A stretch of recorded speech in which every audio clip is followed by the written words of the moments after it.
Bonjour à tous, bien-aimés, je voudrais que nous puissions partager ensemble quelques pensées autour de la confiance que nous devons accorder à notre Dieu. Et notamment lorsque nous traversons des difficultés, lorsque c'est difficile, c'est dans ce moment-là finalement que Dieu se révèle à nous, que nous apprenons à le connaître. Lorsque je parle de révéler, c'est comme si nous découvrions à travers les difficultés, les circonstances difficiles, c'est à ce moment-là que nous découvrons, nous vivons, nous expérimentons réellement qui est Dieu. Et dans 2 Samuel chapitre 22, David va écrire ce cantique merveilleux. On ne va pas le lire en entier. Je vous invite à prendre le temps vraiment de le méditer, de vous l'approprier. Je vais lire quelques premiers versets. Dans 2 Samuel 22, à partir du verset 1, David nous est dit, David adressa à l'Éternel les paroles de ce cantique. Lorsque l'Éternel l'eut délivré de tous ses ennemis, et en particulier de Saül. Il dit ceci, l'Éternel est ma forteresse, mon rocher, mon libérateur. Il est mon Dieu, le rocher solide où je me réfugie. Il est mon sauveur tout-puissant, mon rempart et mon bouclier. Mon asile est en lui. Toi, mon sauveur, tu me délivres des hommes violents. Loué soit l'Éternel. Quand je l'ai appelé, j'ai été délivré de tous mes ennemis. Je m'arrêterai sur les versets 5 et 6. La mort m'enserrait de ses flots. Et comme un torrent destructeur me terrifiait. Oui, le séjour des morts m'entourait de ses liens. Le piège de la mort se refermait sur moi. Lisons le verset 7. Alors, dans ma détresse, j'invoquais l'Éternel. Vers mon Dieu, je lançais mon appel au secours. Mon cri parvint à ses oreilles, et de son temple, il m'entendit. Quelle parole merveilleuse! C'est pas de la poésie, ce n'est pas simplement une simple liturgie ou un cantique comme cela écrit par un poète. Non, c'est écrit par quelqu'un qui a expérimenté la puissance de Dieu dans l'épreuve. C'est écrit.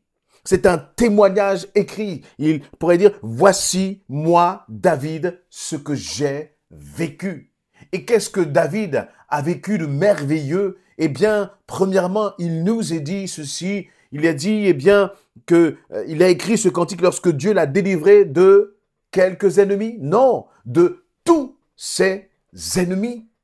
Et j'aimerais que toi et moi, nous puissions nous approprier ces paroles. Tu as des ennemis. D'ailleurs, le plus grand ennemi, eh bien, c'est l'ennemi de ton âme. C'est celui qu'on appelle le diable. Et lui, il veut égorger, dévorer, il cherche qui égorger, dévorer et détruire. Et il utilise, eh bien, parfois les uns et les autres pour que ses plans aboutissent, pour mener à bien ses projets ténébreux à ton égard, à mon égard. Mais ce qui est bon, c'est de réaliser qu'au-delà de tous ces projets, Dieu a un projet, Dieu a un plan. Et lui, Dieu, il est toujours vainqueur. Il est toujours vainqueur. Et ce qui est intéressant dans ce verset 1, c'est qu'il nous est dit, l'Éternel, lorsque l'Éternel l'eut délivré de tous ses ennemis, et en particulier de Saül. Bien sûr, David, en tant que chef militaire, en tant que roi, avait un nombre, j'allais dire, incalculable d'ennemis. Aussi bien, et parfois même dans sa propre famille, ça pouvait être difficile. Parmi ceux qui lui étaient les plus proches, c'était compliqué pour lui.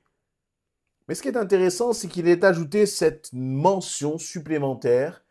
Il a été délivré de tous ses ennemis et en particulier de Saül. C'est comme si avec Saül, il y avait vraiment effectivement quelque chose de particulier. Peut-être même un niveau de haine, de violence, de trahison que Saül exerçait à l'égard de David. Mais même de cela, Dieu a été capable de l'en délivrer. Et voyez, quand on commence à se projeter nous-mêmes dans ce récit, on peut se dire, c'est vrai, Dieu, tu as fait tellement de choses, mais ce problème-là, seras-tu capable?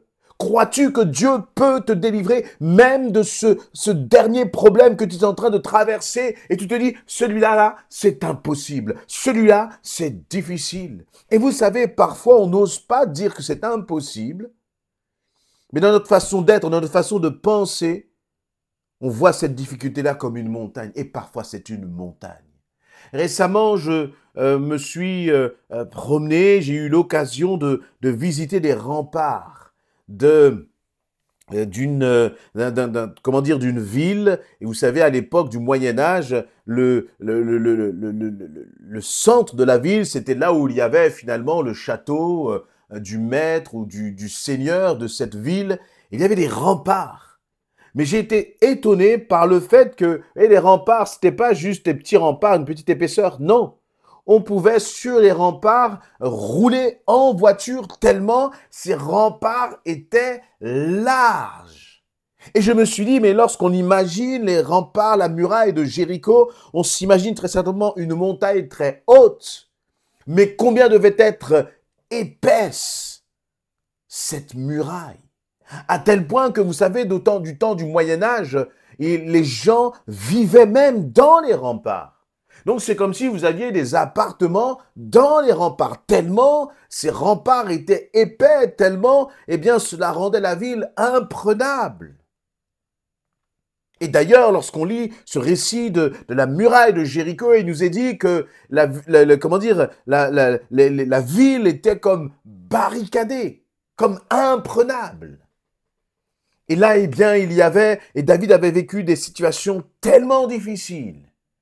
Mais il y en a une là, qui était encore plus difficile que les autres et qui persistait parce que lorsqu'on lit le récit justement et la relation de David et de Saül, eh bien, il y avait comme une persistance, une persévérance chez Saül, presque parfois une obsession à tuer David, alors que cela n'était pas mérité. C'était de la simple jalousie. Et dans tout cela, il nous est dit que l'Éternel a délivré David de tous ses ennemis, et en particulier de Saül. Dis-moi, quel est ton particulier à toi? Qu'est-ce qui là te semble comme imprenable, te semble si difficile?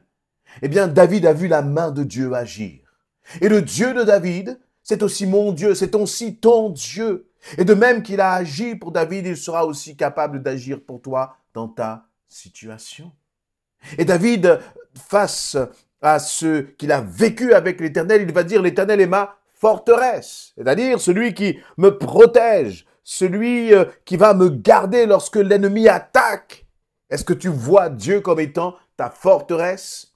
Ou ta forteresse, c'est ta propre capacité? Ta forteresse, est-ce que c'est ton propre savoir? Ou peut-être que tu cherches du secours chez les autres, une protection chez les autres, alors que celui qui te garde et te protège, c'est l'Éternel. Et c'est en lui que tu dois te confier. Elle va dire au verset 2, il est ma forteresse, l'Éternel est ma forteresse, il est mon rocher. Le rocher, c'est l'image de la stabilité. Voyez, le rocher des siècles. Parfois, on s'appuie sur des béquilles, mais qui sont complètement bancales. Et quand on t'enlève cette béquille, tu as l'impression que tout s'écroule. Oui, tout s'écroule parce que toi et moi, parfois, nous manquons de nous appuyer sur le rocher des siècles. Nous manquons d'avoir nos fondations en l'Éternel. Et lui ne bouge pas. La tempête est là, les vagues se fracassent contre le rocher. Le rocher, lui, il ne bouge pas. Il ne varie pas. Il est impressionné par rien. Et c'est là que toi et moi, nous avons besoin de nous réfugier. Et ensuite, il va dire, l'Éternel est ma forteresse, mon rocher et mon libérateur. Mon libérateur. Celui qui va te libérer, celui qui va te sortir de ce que tu es en train de traverser.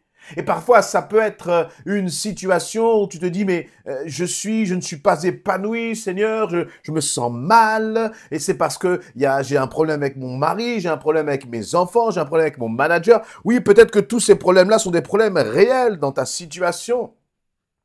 Mais celui qui va te libérer, là encore, c'est l'Éternel. Là encore, c'est celui qui t'aime et qui prendra soin de toi. Et puis, il va continuer dans ce verset 3, il va dire, il est mon Dieu. C'est-à-dire, ce n'est pas le Dieu des autres, ce n'est pas un Dieu étranger. Ce n'est même pas forcément uniquement le Dieu de la Bible comme étant le Dieu des récits de la Bible. Non, il est temps que le Dieu du récit de la Bible devienne aussi ton Dieu, celui pour lequel tu es capable d'écrire les témoignages de son action, de son intervention puissante, extraordinaire dans ta vie. Dis-moi, quel Dieu tu vis? Est-ce que tu vis un Dieu de la religion, de Dieu de la tradition, le Dieu des belles histoires et des beaux récits, ou est-ce que tu vis le Dieu du miracle qui se manifeste dans ton existence et qui t'ouvre une destinée?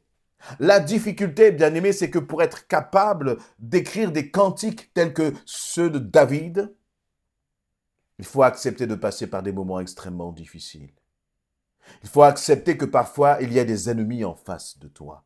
Il faut accepter que parfois, eh bien, tu es menacé dans ton travail, dans ta famille, dans ton église, dans toutes sortes de circonstances et dans toutes les sphères de ta vie. Il pourra y avoir et il y aura des menaces.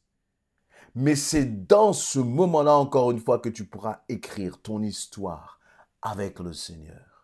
Et tu pourras déclarer aussi pour toi-même, et non seulement tu pourras lire 2 Samuel 22, mais tu pourras aussi le déclarer comme disant, mais hey David, ce que tu as vécu, moi aussi je l'ai vécu. David, lorsque toi tu dis que que l'Éternel est ton Dieu, qu'il est ton roc solide, en qui tu te réfugies, lorsque toi David tu dis que le Sauveur est le Tout-Puissant, qu'il est ton rempart et ton bouclier, moi aussi David, je peux dire cela, parce que dans telle situation, telle autre situation, dans la maladie, dans les finances, ou je ne sais quel autre domaine, moi aussi, David, j'ai vu la main de Dieu se manifester.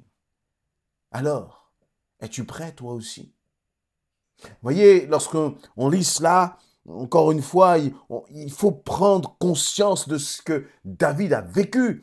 Verset 5, et là, encore une fois, ce n'est pas de la poésie, c'est une réalité. Il dit, la mort m'enserrait de ses flots. C'est-à-dire, c'est comme, vous voyez, ça vous entoure. De droite à gauche, en haut, en bas, il sentait la mort se rapprocher. Il disait, le piège de la mort se refermait sur moi, comme un torrent destructeur qui me terrifiait. David était même à tel point qu'il était terrifié. Pourtant, lui, ce soldat valeureux qui en avait vu des vertes et des pas mûres, eh bien, il est arrivé dans des situations où David a eu peur. Il a eu peur. J'ai eu peur parfois. Et très certainement que dans certaines situations, tu as peur. Mais je crois qu'il est temps de lever les regards vers le Seigneur et de faire comme David. Il va dire dans verset 7, alors dans ma détresse, j'ai invoqué l'Éternel. Vers mon Dieu, j'ai lancé mon appel au secours. Mon cri parvint à ses oreilles et de son temple, il m'entendit. Il a crié à l'Éternel dans sa détresse. Il a crié à Dieu. Il a appelé au secours. Dis-moi, dans ta prière, est-ce que tu as des prières là, toutes sages, toutes gentilles, voyez? Ou est-ce que tu as des prières de quelqu'un qui crie au secours? Vous avez déjà entendu quelqu'un crier au secours? Lorsque rien ne va, lorsqu'il est en danger, laissez-moi vous dire une chose, c'est que lorsque quelqu'un est en danger, il ne s'occupe pas de savoir ce que vont penser les autres. Au contraire, il appelle au secours pour que tout le monde se rende compte qu'il est en danger et qu'il a besoin d'aide. Là, ce n'est plus une question de que vont penser les autres, mais c'est une question d'une prise de conscience de la situation, du danger dans lequel on se trouve et qu'on a besoin de Dieu. C'est comme finalement Bartimée qui va crier à Dieu. On va essayer de le faire taire, mais lui, peu importe. Il avait besoin d'un miracle, il avait besoin d'un prodige et il savait que Jésus passait à côté. Jésus passe à côté. Que vas-tu faire? Vas-tu toi aussi te taire et chuchoter ou vas-tu crier à l'Éternel, crier au secours à l'Éternel? Laisse-moi te dire une chose, et je peux te le garantir, c'est que si tu cries au secours à l'Éternel, eh bien de son temple, de son ciel de gloire, il va t'entendre. Et d'ailleurs, n'est-ce peut-être pas ce que le Seigneur attend de toi, c'est que tu puisses réellement crier à lui au secours. Criez pas comme simplement un cri de désespoir, mais criez en croyant que Dieu va agir et se manifester comme il l'a fait pour David. Amen.